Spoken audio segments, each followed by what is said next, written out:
नमस्ते।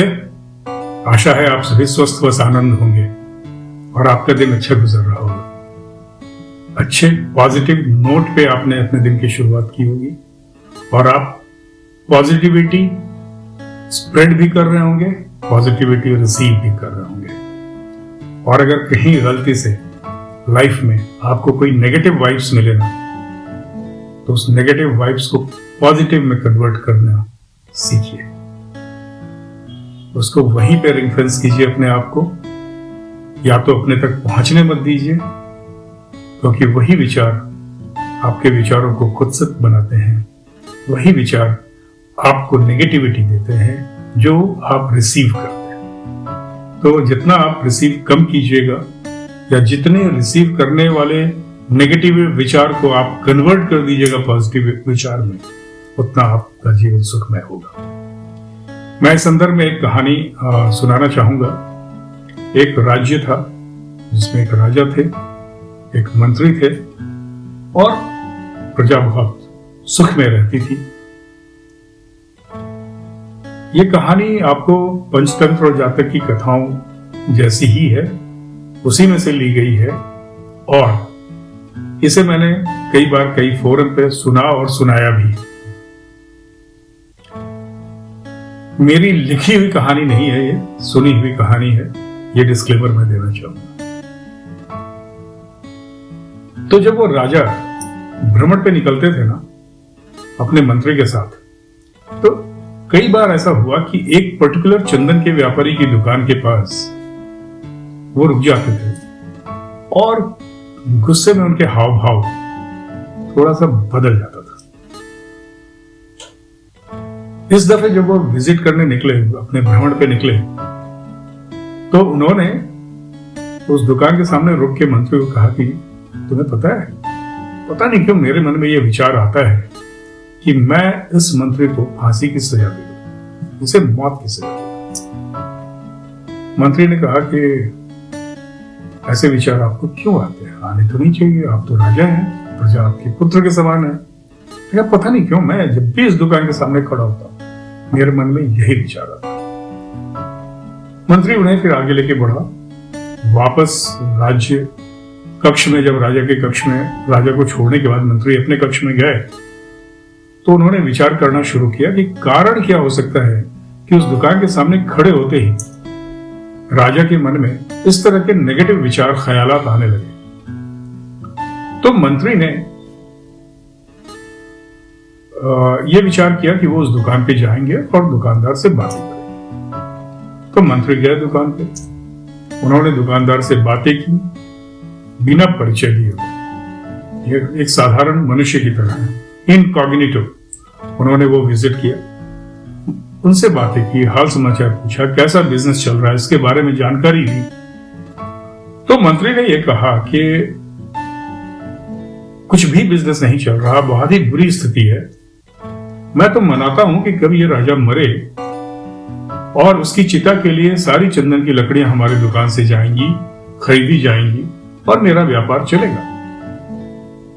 मंत्री की समझ में बात आ गई कि राजा जब भी गुजरते थे, ये दुकानदार जो नहीं बेच पा रहा अपनी चंदन की कीमती लकड़ियां, वो राजा को देखता था और यही उसके मन में विचार आते थे, ये मरे तो मेरी चंदन की लकड़ियां बिके।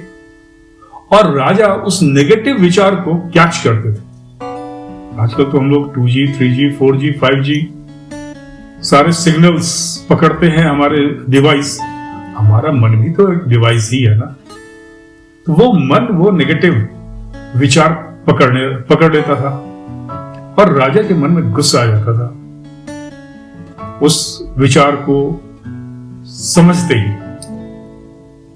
वो विचार एक करंट के रूप में राजा के पास आता था। क्या विचार था वो राजा नहीं समझता था, लेकिन नेगेटिव विचार है, नेगेटिव वाइब्स आ रहे हैं, ये उसे समझ में आता था और उसी से वो नेगेटिविटी उनके भीतर भी आने लगती थी वहां खड़े होने से। मंत्री ने इसका परिमार्जन का रास्ता निकाला। मंत्री वापस गए, उन्होंने अपने एक कारकुन को, अपने एक भृत्य को बुलाया, उसे 10 स्वर्ण मुद्राएं दी और कहा नेक्स्ट डे चले जाना उस दुकान पे, कहना कल राजा आपकी दुकान के बगल से गुजर रहे थे, उन्हें चंदन की खुशबू बहुत अच्छी लगी, तो उन्होंने आपके लिए ये 10 स्वर्ण मुद्राएं भेजी। उसे दे देना और चले आना। वो भृत्य, वो कारकुन मंत्री जी के दिए हुए 10 स्वर्ण मुद्राएं लेके दूसरे दिन उस दुकान पे गया। उसने दुकानदार को वो स्वर्ण मुद्राएं दी। दुकानदार ने सोचा कि ये राजा इतना अच्छा आदमी है, मेरे बगल से गुजरा वो और उसे खुशबू अच्छी लगी, उसने 10 स्वर्ण मुद्राएं भेज दी और मैं इसके बारे में इतने कुत्सित विचार मन में रखे हुए था। उसका सोच बदल गया, उसके विचारों में पॉजिटिव परिवर्तन हो गया। उसने कुछ चंदन की छोटी छोटी लकड़ियां निकाली, खुशबूदार लकड़ियां जो बेस्ट क्वालिटी की सैंडलवुड्स थे, और उसे गिफ्ट रैप किया और कारकुन को दे दिया, भृत्य को दे दिया और कहा कि राजा को मेरी ओर से ये गिफ्ट दे दीजिएगा। कहिएगा ये चंदन की लकड़ी की खुशबू की तरह उनका यश सब दिशा में फैले, यही मेरी शुभकामना है। राजा को जैसे ही वो चंदन की लकड़ी मिली, उसकी खुशबू से वो तरबतर हो गए। उन्हें लगा कि ये चंदन का दुकानदार मेरे बारे में इतना सोचता है, मुझे यशस्वी बनाने की शुभकामना भेजता है, चंदन की लकड़ी भेजा और मैं इसको फांसी पर लटकाने की सोच रहा था। वो गिल्ट से ग्रसित हो गया। उन्होंने मंत्री को बुलाया और कहा कि 10 स्वर्ण मुद्राएं मेरी ओर से उसको भिजवा दो। मंत्री ने वो 10 स्वर्ण मुद्राएं भेजी नहीं, रिप्लेनिश कर दी खजाने में, क्योंकि अगर वो भेज देता तो दोबारा हो जाता, भेद खुल जाता। और अगर राजा को बता देता कि उसने पहले ही भेजी है तो राजा भी खेल समझ जाते। तो उसने वो जो 10 मुद्राएं पहले निकाली थी वहां रिप्लेनिश कर दिया। मंत्री ने क्या काम किया? मंत्री ने एक नेगेटिव एनर्जी को पॉजिटिव एनर्जी में कन्वर्ट कर दिया, सिचुएशन को चेंज किया। हम सबके जीवन में इसी तरह की घटनाएं होती रहती हैं। हम हर चीज के लिए कंप्लेन करते हैं, हम हर चीज में नेगेटिविटी ढूंढते हैं, हम हर चीज के लिए दूसरों को दोषी ठहराते हैं और हम हर चीज के लिए व्यथित होकर दूसरों को और दूसरों के बारे में बुरा सोचते, बुरा बोलते हैं। अगर हम हर चीज को पॉजिटिवली लेना शुरू कर दें, उसके भीतर छुपी हुई अच्छाई को भी देखना शुरू कर दें, तो जीवन हमारा सुखमय होगा और जीवन सबका सुखमय होगा। आप सबों से मेरा यही आग्रह है कि पॉजिटिविटी को अपने जीवन में अपनाइए। जो भी पॉजिटिव वाइब्स आपको मिल रहे हैं उसको आप स्प्रेड कीजिए, उससे हैप्पीनेस फील कीजिए। और अगर गलती से कहीं भी नेगेटिव वाइब्स दिख रहा हो तो या तो उससे दूर हो जाइए, या उस नेगेटिव वाइब्स को पॉजिटिवली कैसे आप कन्वर्ट कर सकते हैं, इस पे विचार कीजिए।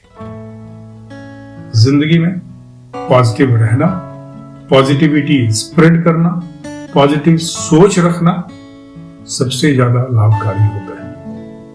आप सबों को पॉजिटिव रहने का संदेश देते हुए मैं आपके सुखी भविष्य की शुभकामना करता हूं। आप सुखी रहें, सानंद रहें और खुश रहें, खूब काम करें, खूब मेहनत करें, खूब नाम करें, यशस्वी हों और अपने बच्चों के लिए, अपने परिवार के सदस्यों के लिए आप गर्व का विषय बने। धन्यवाद। नमस्ते।